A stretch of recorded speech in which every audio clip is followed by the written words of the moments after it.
In this lecture, I want to talk about dynamic memory allocation. This is directly related to pointers. You can only employ this on pointers. So let's get started. So whenever you define a variable in C, the compiler automatically allocates the correct amount of storage for you based on the data type. We've seen this throughout. When we create integers, floats, doubles, we don't have to allocate any memory. The compiler does it for you. It actually allocates the memory. Same goes for pointers, by the way. When you create a pointer, memory is allocated for you so that it stores a pointer type, an address. Now, that doesn't mean that memory is allocated for that address. Up until this point, whenever we have assigned data to a pointer, we've always assigned an existing variable. Right? So if we wanted to assign data to a pointer, we've used the ampersand address of operator. On a variable, that variable already had memory allocated for it. But what if you wanted to create a pointer and you didn't want to assign it the address of operator? You wanted to dynamically allocate memory. That's what this whole entire lecture is about. So it's frequently desirable to be able to dynamically allocate storage while a program is running. Allocate memory as you need it. If you have a program that is designed to read in a set of data from a file into an array in memory, you have three choices. You can define the array to contain the maximum number of possible elements at compile time. It's a fixed size. If you define the array that has 50 elements, it's only going to contain 50 elements. The compiler determines that it's 50, and it's going to allocate that much memory when it runs. You can use a variable length array to the dimension the size of the array at runtime. We talked a little bit about these variable length arrays. They're not supported until C11. They're actually taken out in C11. They're added in C99. This is where you can put in variables. But these are still sort of fixed size because all that means variable length arrays, all it means is you can pass in variables for sizes. But they're still static. Or the best choice is you can allocate the array dynamically as you need it. And there's different C functions that you can call to do this. So it's going to be very useful to be able to dynamically allocate memory. So with the first approach, right, which we've been doing all the way up until now, whether it's an array or whether it's a data type, it's a fixed size. You have to define your array to contain the maximum number of elements that will be read into an array. So you would do something like this, int data array 1000. What this means though is the data file cannot contain more than 1000 elements. If it does, your program's going to break. So you just have to hope that whatever file you're reading in doesn't have a lot of data. Your program will not work with large sets of files or large files. And if you do want it to work with large files, you have to go back and you have to make the array larger.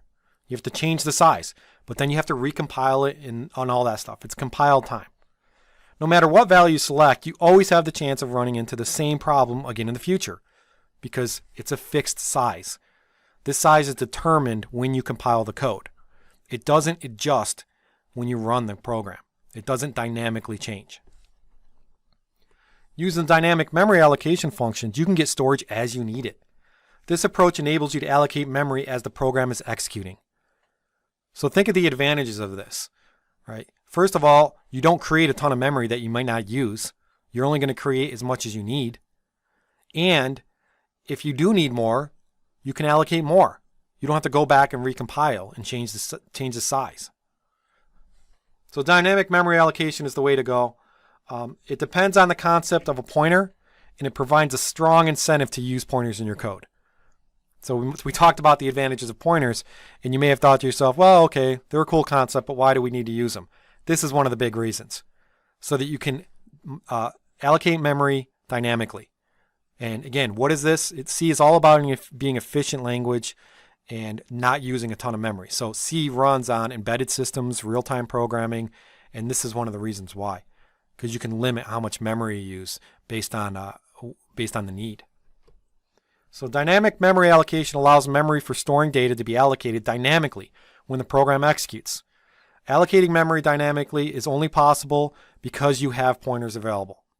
Because you have an address and you can change how much the pointer is pointing to, you can readjust the memory. The majority of production programs will use dynamic memory allocation. If you're writing code in C, you're going to use this. Even if you're a beginner, you're going to use dynamic memory allocation. Most useful programs will employ this concept. Allocating data dynamically allows you to create pointers at runtime that are just large enough to hold the amount of data you require for the task. So you're not wasting memory. Vital. We also have to talk about the heap versus the stack.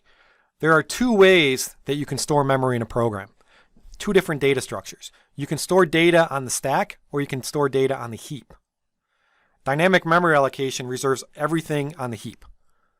We're not going to go into detail of how these are organized, but essentially heap allows the heap, when you store data on the heap, it allows for more change. You can arbitrarily change the size of data objects, and it sticks around a lot longer when you allocate memory in a heap. It sticks around the entirety of your program. When you use a stack, it's more limiting. The stack is used for everything from function arguments and local variables. That's where those are stored. And that's why when we talked about the call stack, it looked at methods, right, and functions. Functions, I should say. I use methods every now and then, but methods is really an object-oriented term, so functions. Everything related to functions are created on the stack. So what that means is when you execute a function, it gets put on the stack.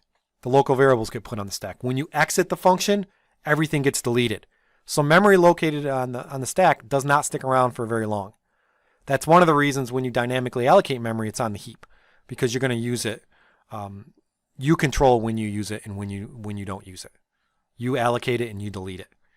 Stuff on the stack, you don't control. It automatically gets deleted, automatically gets allocated. So local variables inside functions like the main, those are created on the stack, and so forth. The memory on the heap is different. It's controlled by you, the programmer. When you allocate memory on the heap, it's up to you to keep track of when the memory you have allocated is no longer required. So you have to delete the memory. You have to free the space when it's no longer used by you. And this is important because memory is very, very a scarce resource, right? Today we have a lot of memory that you can run on a computer, 12 gigs, 16 gigs, whatever it is. But for programs that are embedded running on devices, you don't have that much memory necessarily. And so you want to control how much memory you use, and you also want to release the memory when you're done using it so other applications can use it. Again, more important in low-level embedded type systems. But this is a freedom that many languages don't have, this ability to control and manage your memory by the programmer. And it can make the program much more efficient and much faster.